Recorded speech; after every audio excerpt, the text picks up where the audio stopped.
वक्रतुण्ड महाकाय सूर्यकोटि समप्रभ निर्विघ्नं कुरु मे देव सर्वकार्येषु सर्वदा। नमस्कार, दिनेश कुमार माली, कक्षा एकादशी, विषय गणित, अध्याय 2, संबंध व फलन। अभी हमने संबंध और फलन के लिए एक पहला जो टॉपिक था संबंध, उसके लिए पहले हमने कार्तीय गुणन, समुच्चयों का कार्तीय गुणन हमने ज्ञात किया। फिर हमने कल संबंध की परिभाषाओं के मुताबिक हमने कुछ अध्ययन किया था। संबंध व्यक्त करने के लिए R से क्रमिक युग्म हम बनाएंगे x व y से।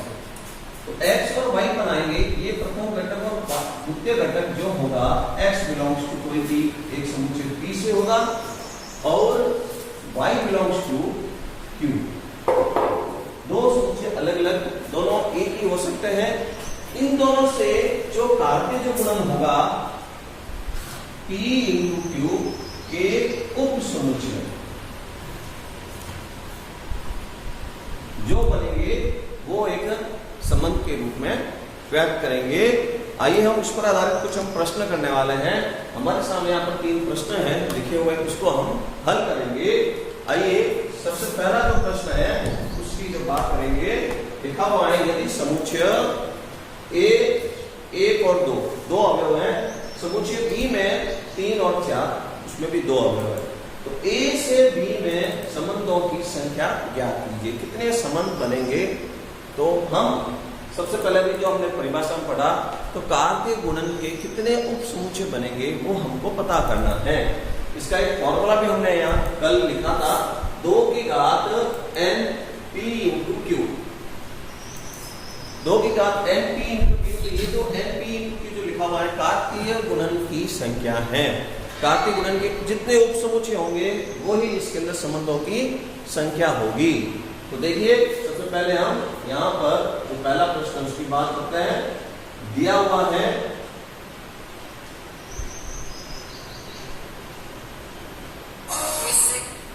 A बराबर 1,2, B बराबर 3,4। तो हम A इंटू B ज्ञात करते हैं। कार्तीय गुणन A इंटू B, तो 1 का क्रमिक युग्म 3 से, 1 का क्रमिक युग्म 4 से, 2 का क्रमिक युग्म 3 से और 2 का क्रमिक युग्म 4 से। 1 2 3 4, number of A into B is equal to 4।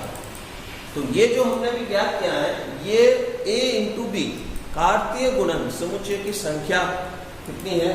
4 है। 2 इंटू 2, 4 संख्या इसके कार्तीय गुणन में होगी। तो हमको जो ज्ञात करना है संबंधों की संख्या, अतः A व B के संबंधों की संख्या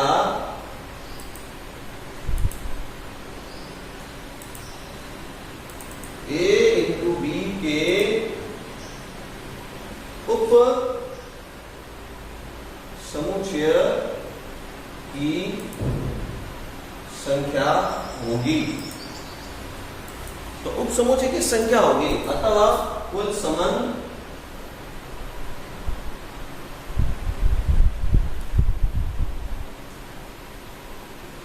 दो की घात n number of A into B, तो 2 की घात 4। तो कुल 16 संबंध हम इससे उप समुच्चय बनाकर बना सकते हैं। जो भी होगा वो फिर संबंध R से व्यक्त करके हम लिख सकते हैं। तो अभी हमको केवल संबंधों की संख्या ही ज्ञात करनी थी। आगे एक दूसरा प्रश्न समझेंगे हम करेंगे।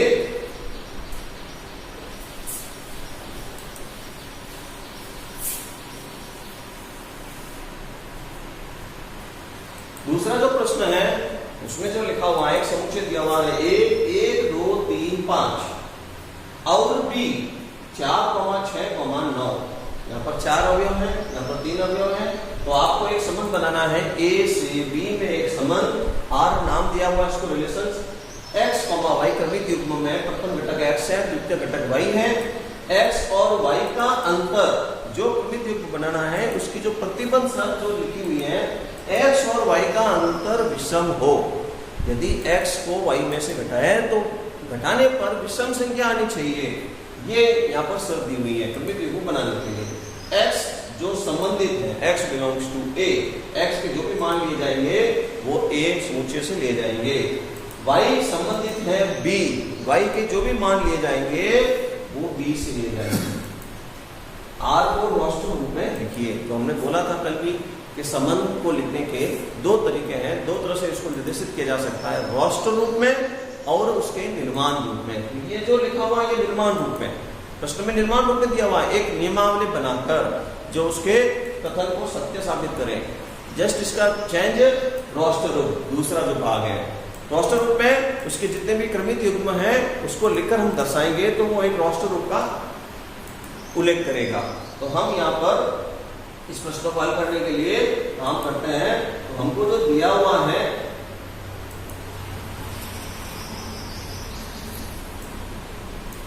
a बराबर 1, 2, 3, 5, जहां पर x बिलोंग्स टू a है, जहां x बिलोंग्स टू a, जितने भी अगर x का मान लिया जाएगा तो a से लिया जाएगा।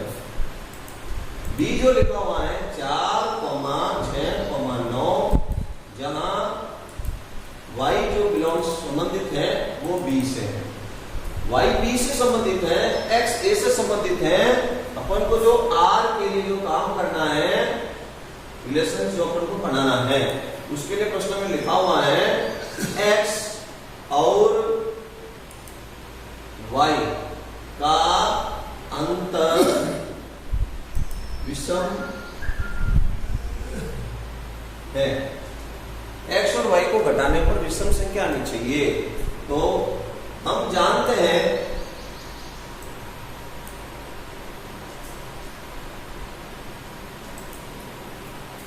दो सम संख्या या दो विषम संख्या का अंतर सदैव सम संख्या ही होता है, सम संख्या ही होता है। यदि इसमें से सम संख्या लें और इसमें से भी सम संख्या लें तो उसका जो अंतर आएगा सम संख्या आएगा। 4 में से 2 घटाएंगे 2, 6 में से 2 घटाएंगे 4, सम संख्या आएगा। विषम में से विषम घटाएंगे तो भी सम संख्या आएगा।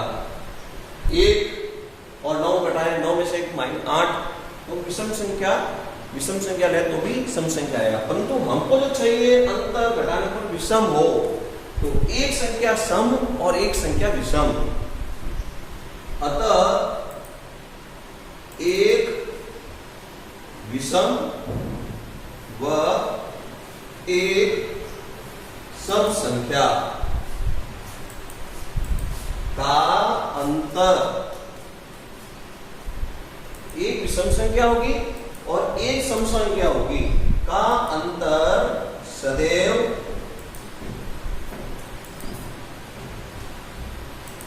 विषम संख्या होगी।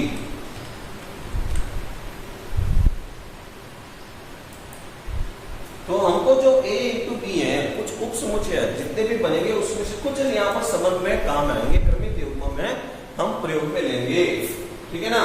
तो अतः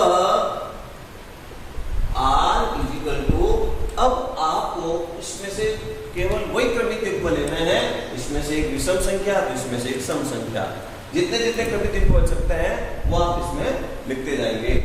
एक विषम है तो 4 सम संख्या है, माइनस करेंगे 3 आ रहा है, विषम संख्या है। 1 तो 6, 1 विषम संख्या है तो वापस 9 विषम संख्या है तो सम संख्या आएगा, अंतर लेना नहीं। पुनः वापस 2 तो 9, 2 क्या है सम संख्या है तो एक दूसरी विषम संख्या होनी चाहिए 9। 3 से 3 विषम संख्या है तो 4, एक सम एक विषम, 3 6, 3 9 नहीं लेंगे, दोनों विषम हो जाएगा। 5 से 5 दोनों 5 4, एक सम एक विषम हो गया। 5 6 एक विषम संख्या हो गई है और एक सम संख्या, अंतर घटाने पर विषम होना चाहिए। 5 9 नहीं लेंगे, तो ये यहाँ पर जो बना है रिलेशंस, इसके अंदर प्रत्येक में एक सम एक विषम में घटाने पर अंतर विषम है। 4 - 1, 6 - 1, 9 - 2, 4 - 3, 6 - 3, 5 - 4, 6 - 5। तो इस तरह से हमने इस प्रतिबंध को लेते हुए ये जो बनाया हमने रोस्टर रूप है। प्रश्न में दिया हुआ था वो निर्माण रूप था, समझते हुए लिखिए।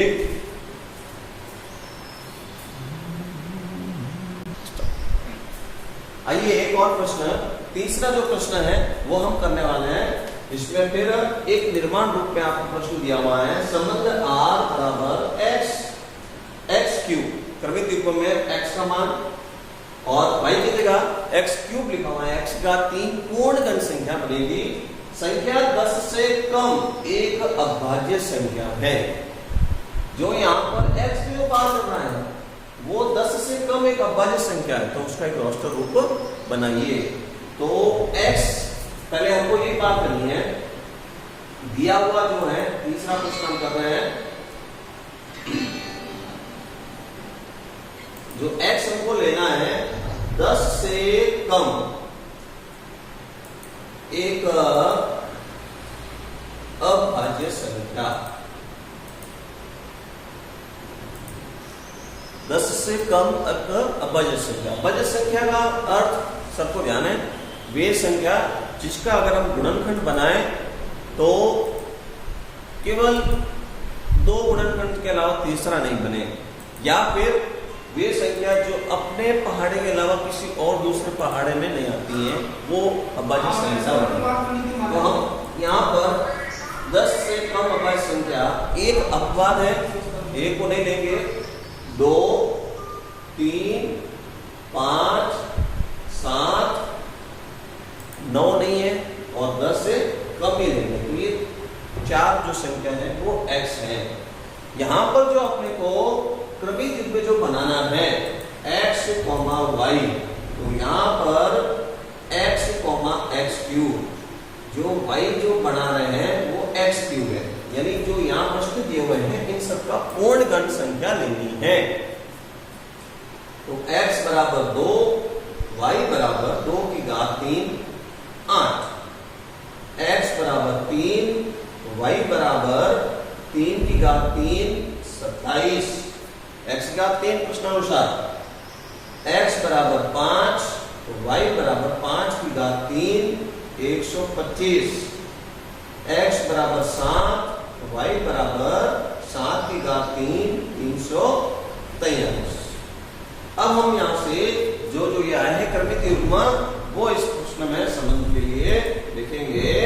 अतः r पहला क्रमित युग्म 2, 8, दूसरा क्रमित युग्म 3, 27, तीसरा क्रमित युग्म 5, 125 और चौथा है जो है 7, 343। इस तरह से हमने ये तीसरा प्रश्न रोस्टर रूप में ज्ञात किया, जिसके अंदर क्रमित युग्म अवयवों के रूप में लिखा जा रहा है। कुछ प्रश्न अभ्यास के लिए, बहुत प्रश्न जो आपको मिलाकर करने हैं।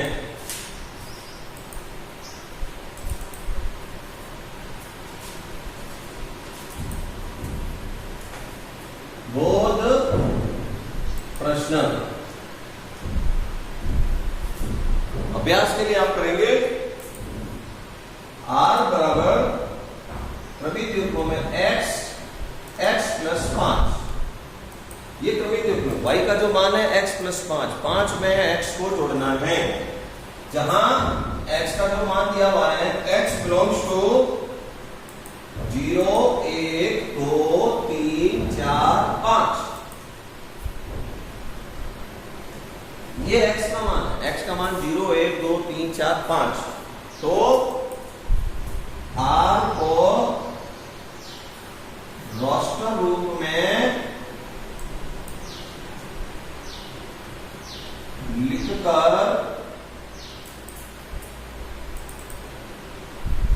प्रांत व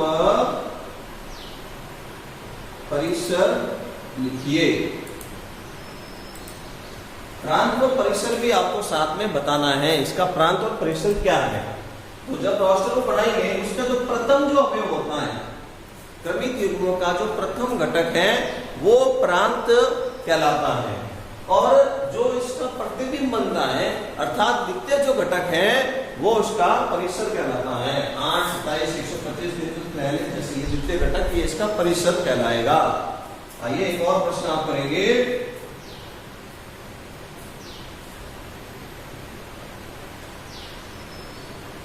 R बराबर x, y, y बराबर x प्लस 5, x संख्या 4 से कम एक प्राकृत संख्या है। रोस्टर रूप में लिखिए। ये दो प्रश्न आपको अभ्यास के लिए करना है और संबंध के बारे में अच्छी तरह से रिलेशन जानकारी लें। धन्यवाद।